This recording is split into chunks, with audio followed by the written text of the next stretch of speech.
Assalamualaikum warahmatullahi wabarakatuh. Perkenalkan, nama saya Anita, NPM 09105104190026, kelas B semester 6, Prodi Ilmu Administrasi Publik. Ruang lingkup administrasi. Tugas pegawai yang bekerja pada bagian administrasi adalah melayani, mengarahkan dan mengatur semua aktivitas organisasi sehingga dapat mencapai tujuan perusahaan secara tertib dan efektif. Kegiatan ini disebut ruang lingkup administrasi dan meliputi pertama, kegiatan pengumpulan di mana karyawan mencari dan mengumpulkan data, informasi yang detail, lalu kemudian menyimpannya agar dapat digunakan di lain waktu pada saat dibutuhkan. Selanjutnya, yang kedua, kegiatan pencatatan, yaitu setelah berhasil mengumpulkan data, karyawan mencatat, menyimpannya dengan baik, dan mengirimkannya ke bagian lain untuk diproses jika diperlukan.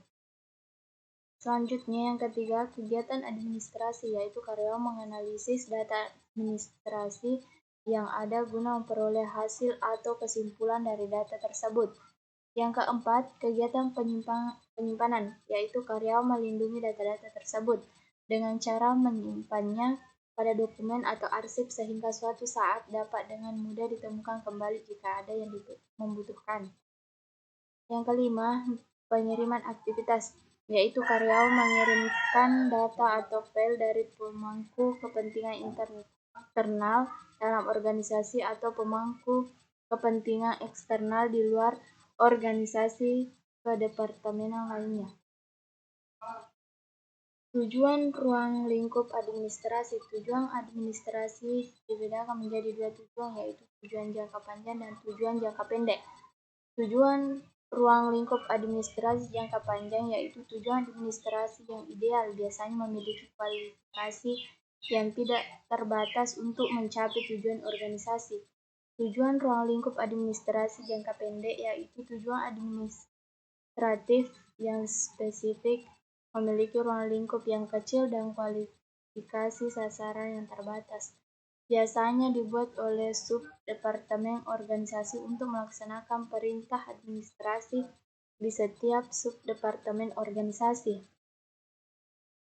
Unsur-unsur ruang lingkup administrasi. Ruang lingkup administrasi terdiri dari beberapa unsur, yaitu organisasi, yaitu tempat karyawan melakukan aktivitas manajemen dan dapat mencapai tujuan yang telah ditetapkan. Manajemen, yaitu manajemen administrasi yang melibatkan manajer dan operator.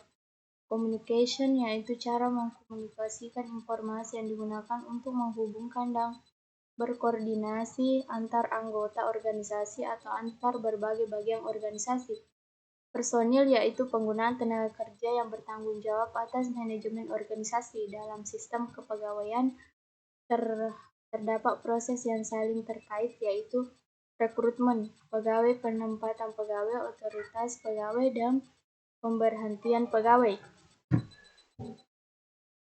Keuangan, yaitu modal atau dana yang digunakan untuk tujuan manajemen bisnis. Materi, yaitu unsur administrasi meliputi kegiatan pencatatan, perencanaan, pengorganisasian, dan pengawasan kegiatan pengadaan barang. Pengurusan administrasi, yaitu unsur-unsur administrasi termasuk urusan administrasi, keuangan, dan lain-lain. Humas, yaitu elemen-elemen manajemen tentang bagaimana organisasi berinteraksi dengan baik pada publik atau masyarakat atau konsumennya. Oleh karena itu, diperlukan sistem administrasi yang lebih baik untuk mengelola aktivitas perusahaan. Tujuannya adalah agar ruang lingkup administrasi bisa lebih tertib dalam mencapai tujuan perusahaan. Sebuah perusahaan yang dikelola dengan baik akan membantu pencapaian tujuan perusahaan.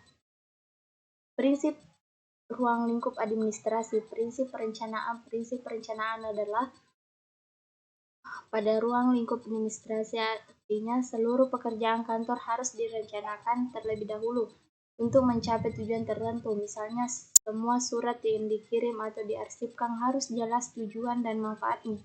Jika tidak, berarti tidak diperlukan kegiatan surat menyurat. Perencanaan juga berarti bahwa setiap proses harus dijadwalkan dan ditentukan sebelumnya dan tidak boleh dilakukan sendiri-sendiri. Agar perencanaan berjalan lancar, cara yang terbaik adalah menetapkan pedoman tertentu untuk setiap jenis pekerjaan.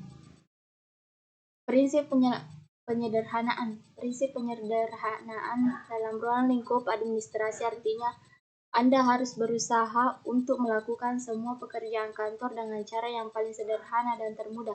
Jika alternatif yang lebih sederhana dapat ditemukan, maka prosedur yang rumit harus dihindari. Penyederhanaan juga berarti menghindari duplikasi dokumen yang berlebihan dan bisa mungkin menghindari berbagai tugas yang tumpang tindih. Prinsip menabung. Maksud dari prinsip menabung pada ruang lingkup administrasi adalah semua pekerjaan kantor harus dilakukan dengan cara yang paling hemat, yaitu cara yang paling mudah hemat pikiran, cara paling ringan hemat tenaga, paling cepat hemat waktu, paling baru hemat waktu, paling murah penghematan biaya. Prinsip eliminasi. Maksud prinsip eliminasi pada ruang lingkup administrasi adalah semua pekerjaan yang tidak perlu atau tidak relevan harus dihilangkan. Misalnya, jika 2 orang ditugaskan untuk memelihara catatan dan jumlah file yang tidak terlalu banyak sehingga sebenarnya dapat dikelola oleh 1 orang saja, maka orang tersebut harus dieliminasi atau harus diberi tugas lain yang lebih diperlukan perusahaan. Prinsip manajer. Artinya prinsip manajer dalam ruang lingkup administrasi adalah bahwa semua pekerjaan yang serupa atau terkait erat harus digabungkan. Misalnya pekerjaan menagih piutang dan mengirim surat dilakukan oleh petugas. Atau untuk mencatat dari 5 komputer, 1 printer sudah cukup. Sekian dari saya. Wassalamualaikum warahmatullahi wabarakatuh.